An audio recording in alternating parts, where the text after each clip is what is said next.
Hey everyone, Cameron here for yet another exciting installment of the Wet Spot Unboxing series. Gonna take a look at some of the neat fish we got in this week. And just check out a few of our newest arrivals, now available of course for everyone's perusal and buying. First off we have, this is a nice one. This is the Zig Zag Eel. This is the Zig Zag Eel, Macrognathus circumcinctus. These are found in Southeast Asia. It's a beautiful eel with kind of a nice dark half band going up the body. Like a lot of eels, it is really peaceful. I haven't had any sort of behavioral issues with this fish, and they're pretty small overall, maximum size maybe 8-10 inches, which means they can't really gulp down a lot of their tank mates, even if they tried, unless they're of course very small. I prefer to keep mine on a nice soft sand and then with some kind of cobbles in their environment for them to poke around and for them to burrow into and under. I normally feed these guys here at the store a lot of bloodworms with some frozen food mixed in, brine shrimp and mysis shrimp, just for a nice complete diet.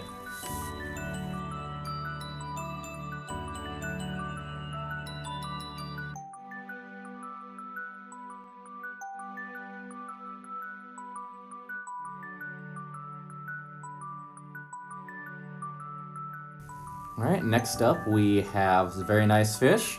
This is the red Bichir, Polypterus endlicheri. This is a fish that's found actually through quite a bit of Central Africa, especially like in the Congo Basin and some of its offshoots. It can get up to 30 inches long, especially with a lot of time and if they're wild-caught specimens, but normally tank-raised ones like these little fellas will max out at around 18 inches, will possibly get a little larger if, again, given a lot of time. They are carnivores, they're pretty slow, but if they were to trundle up to a fish that was small enough to fit in his mouth, they would probably try to eat it. But with that said, I wouldn't say it's an aggressive fish at all.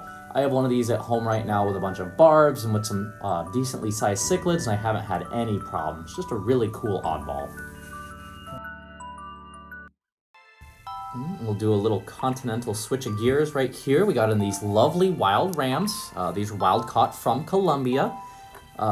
They'll get, about 2.5 inches long. And although rams are pretty ubiquitous in the aquarium hobby, these being wild caught, there are a few differences I've noticed in my time keeping both types.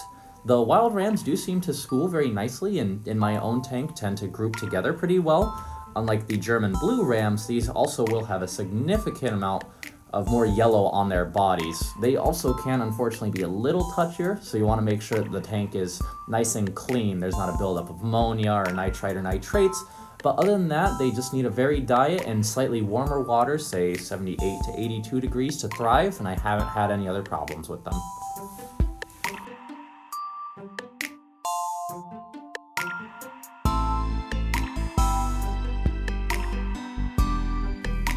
Alright, we'll leap back to Africa for this one. This is a beautiful fish, the watermelon Distichodus, sometimes also called Distichodus sp red and black, sometimes called the Lafini River Distichodus.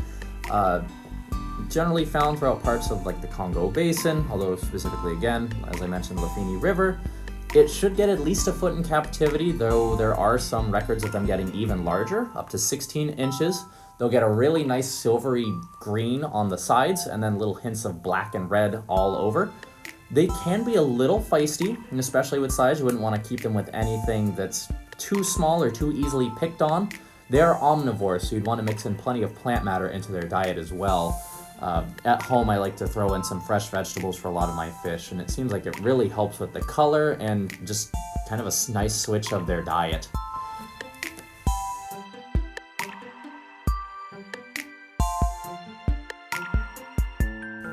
Alright, we'll do another continent hop yet again.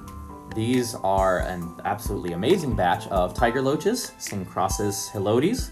These are found throughout a lot of Southeast Asia, as well as a lot of some of their very similar looking congeners will also be found in that area. They'll hit about 10 inches long if given time. They're best kept, as you can see, in a nice big school. I would personally prefer to keep this fish with no fewer than 8 other tiger loaches, not only because they can be a little bit on the feisty side if they're kept in too small numbers, but as you can see, they just spend so much time exploring and following each other and being really cute little fish. I found that a large group always works best. Like a lot of loaches, they are mostly carnivores with some omnivory in the diet. I like to just mix it up, give them lots of frozen foods and sinking pellets to keep it varied.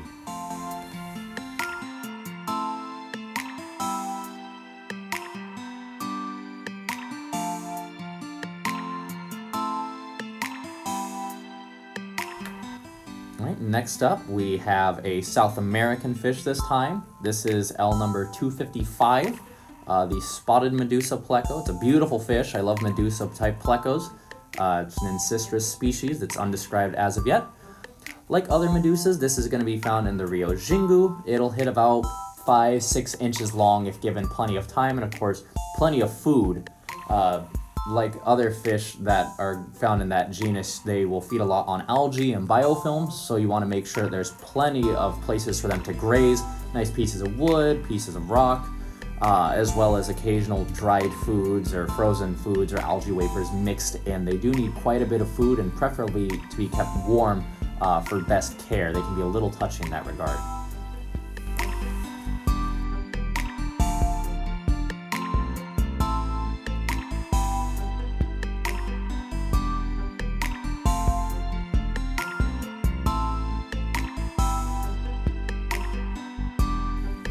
Next up, we have yet another nice Asian fish. This is Betta coccina, the Scarlet Betta. It's a very, very pretty wild betta that's found in Malaysia. These guys in particular will get this beautiful wine red color with a small spot on the side as they grow up and color up, of course. Maximum size about 2 inches. They're not going to be particularly feisty. I've had a lot of luck here at the store keeping them with microrasboras. And in the home tank, I would normally keep them on mostly a carnivory-based diet, bloodworms, small sinking pellets, bits of flake. I like to keep these with small fish, like I mentioned, small microrasboras or other top swimmers to help them feel safe and secure, and then fill out the rest of the habitat with plenty of mosses or small caves for them to hide around. But just a very, very beautiful little wild betta that we get in fairly frequently.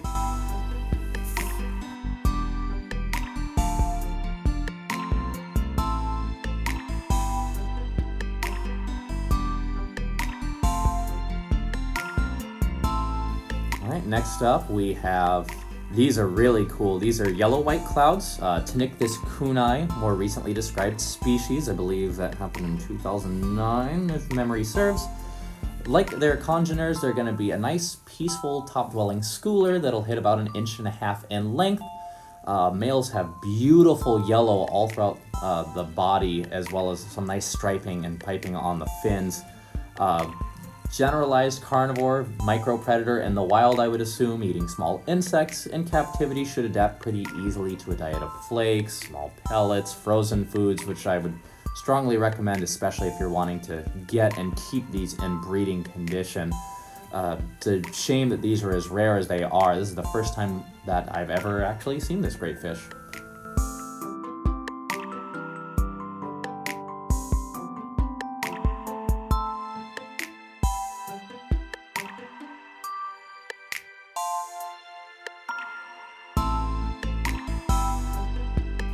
Next up, we have a wet spot first. These are really cool. The costae tetra, Moenkhausia costae, sometimes also called the tail stripe tetra or the black tail line tetra. It's a very interesting fish. I truthfully don't know all that much about these. These are tank raised specimens. Adults would have come from Brazil. They max out at around 3 inches in length, and from what I can gather, they seem to be a pretty peaceful schooler. They certainly school nice and tightly in our tanks, and that beautiful tail stripe really makes them a nice display. Just watching them interact in that nice flash of black is really interesting to me. Care, I would assume, is going to be similar to a lot of these Brazilian tetras. Slightly warmer waters, generalized omnivore diet, with a slight lean for carnivory, and just keep them nice and clean.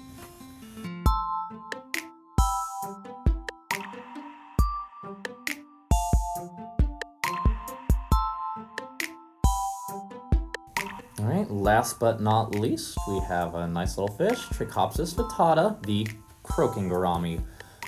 Wonderful little fish, does take a little bit of I would say, time or spit and polish to get it looking amazing. Males in breeding dress get some really nice blue highlights to them, even if they look kind of drab and brown right now.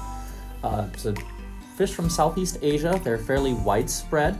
They'll reach almost 3 inches. I like to think of these as like a much larger version of their close relative, the sparkling gourami, that's ever so slightly feistier. Males will fight a little bit, so you'd want to heavily plant or heavily aquascape their aquarium to make sure nobody's picking on each other too much, but they're fairly peaceful with other fish with the occasional chase or nip.